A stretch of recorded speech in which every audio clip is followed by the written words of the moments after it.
So I'm here to talk about an overall view and opinion of the NBA playoffs this year. Pros and cons. Um, guess what I'll do is I'll talk about the big surprises out of the playoffs this year. It's looking like it's not worth having a team full of superstars anymore. NBA, I think this high paced, it affects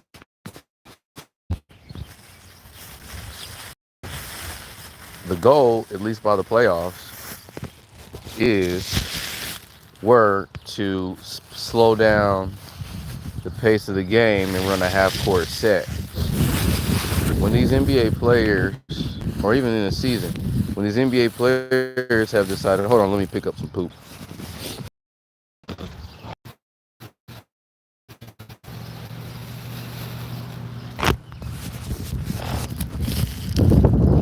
Another reason why we've seen injuries is when this fast-paced offense for 82 game season is hurting people. And I'd also mention that these NBA players who are getting injured should probably be sitting out longer than they have in the past. Ray Star returns. What's up, buddy? So, for example, I'll mention Damian Lillard. Damian Lillard rushed back into the game. Rushed back into the playoffs, recovering from an injury, when in fact his body wasn't even in shape to endure it. You from India? Oh, what's up? What's up, man? India, what's going on? Appreciate it, Tom. Is it Tanme? Tanme? Appreciate it, buddy. Appreciate it. Appreciate it. Yeah, so I'm just thinking that the NBA this playoff showed that a lot of these teams and players can't handle the physicality of the NBA, or just the physicality. I was really surprised that the Golden State Warriors were able to defeat the Rockets because they were playing them physical. And I thought the Warriors were a more talented team. Well, I would say they had superstar power, but I thought the Rockets' depth would have put them down. Tommy Joshi says, bro, take care of yourself and your family, bro. My prayers are with you, man. I appreciate it, bro. As well to you, man. As well to you. As well to you. But simply with the Warriors series against the Minnesota Timberwolves, when I don't wish bad on people, but honestly, I saw Curry's injury. I saw Kyrie's injury in the season. And I really I don't really think that highly on Steve Kerr. No, I got really bad allergies, bro. So like here it went from like 84 degrees down to 64. So like we're finally transitioning here in Indiana to that summer weather. Steam bath. Okay, right on. Yeah, go on. Grossmanite says America Trump. Okay, all right. I didn't know we were talking about that today, but all right. Is that what you want to talk about? Is Is Grossmine still in here? Are you in here, buddy? Still? So, I mean, if you want to talk a little politic earlier this morning, you know, I'm a little aware. I got a little something to say.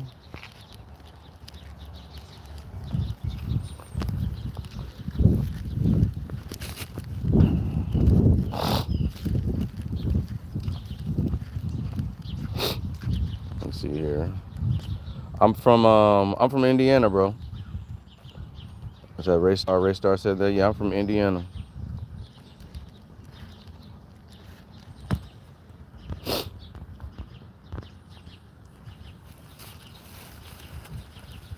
Good old Indiana. Ugh.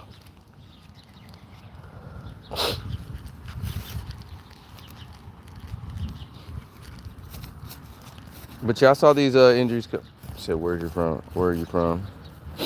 Indiana. That's in the United States. I live in the United States.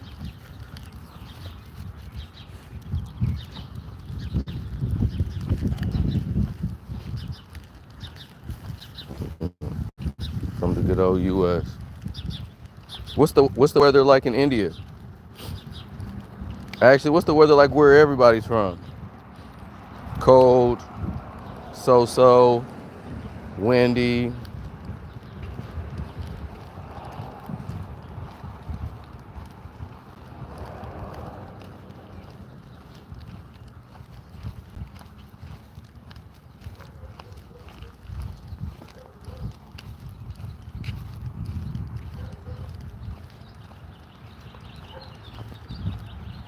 Yeah. But I saw LeBron James losing rather early with the Lakers and Minnesota series. I realized that. Look, I mean, I know of his age, but with LeBron being a freak of nature, it just felt like he was going to be able to overcome and give us like a moment of what he used to be, and it just never happened.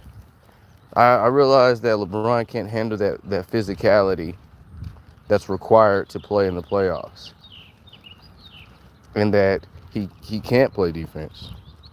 He said Mumbai. Did I pronounce it right? Mumbai or Mumbai? My name? I go by Leno. It's my name. I go by Leno. Yep. I go by Leno.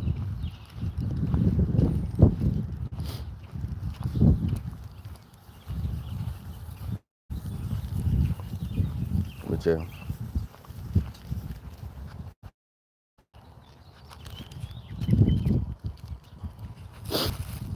Hold on one moment. I gotta pick up some dog poop.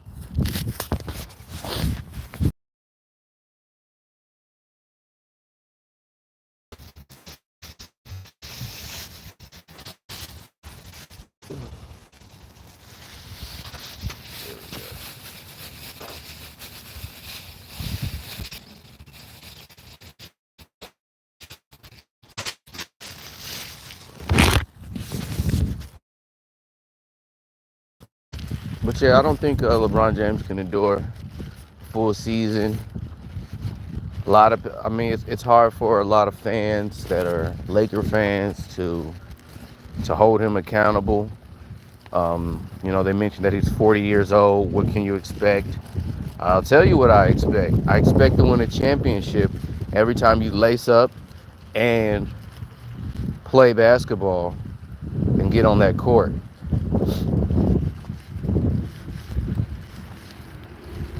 If you're the weak link, then you know if you have the advantage and can't take advantage of your advantage because you're tired, then what are we talking about? It's one of my biggest critiques of LeBron James. I'm not going to say he has a bad career, but I definitely saw moments, especially that elimination game against Minnesota, where he passed the ball up because he was exhausted and tired. He had nothing left in the tank.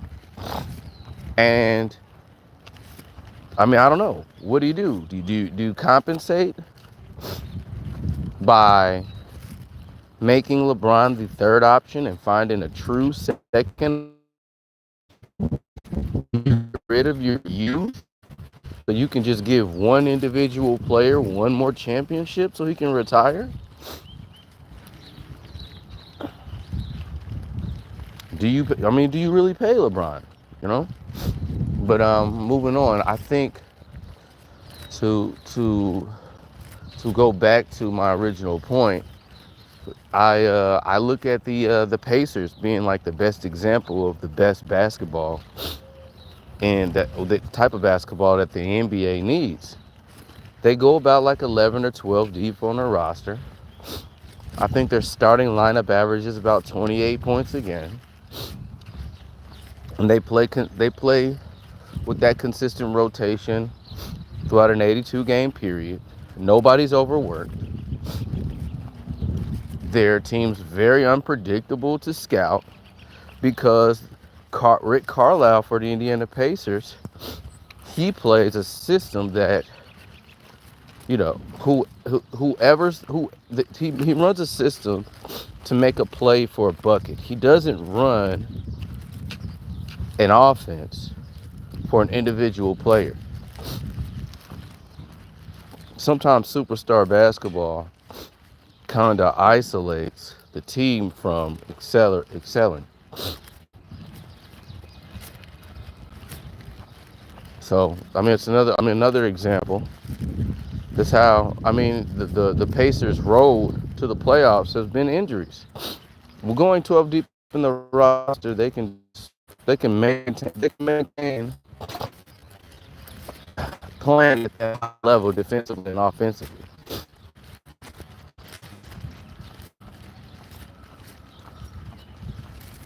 For an entire playoff series or entire season. For example, let's look at Donovan Mitchell. He took most of the offensive load while having to play defense and playing fast paced. So, with that being said, you know, that's how the Cavs' injuries got them together. So,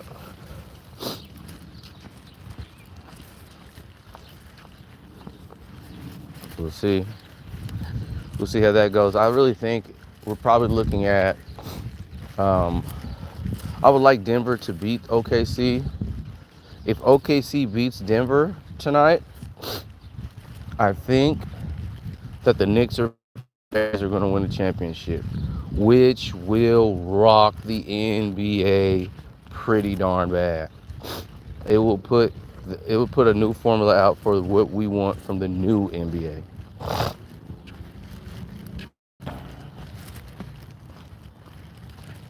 But yeah, I think the Knicks got a really good chance. Really good chance. Hold on one second, I got somebody walking by.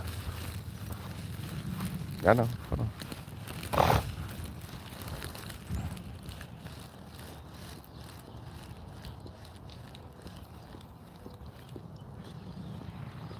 How you doing?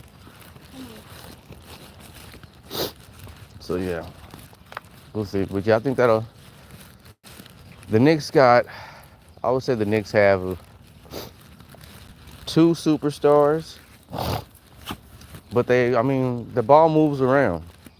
And Brunson's in shape. Brunson can play. He's one of the rare players in the NBA that can play 35 plus minutes and not tire out. He's an anomaly, but he's in his youth. He's in his prime right now. Karl-Anthony Towns, another superstar, as well in his prime. They just surrounded him. They go pretty deep. Their roster goes pretty deep.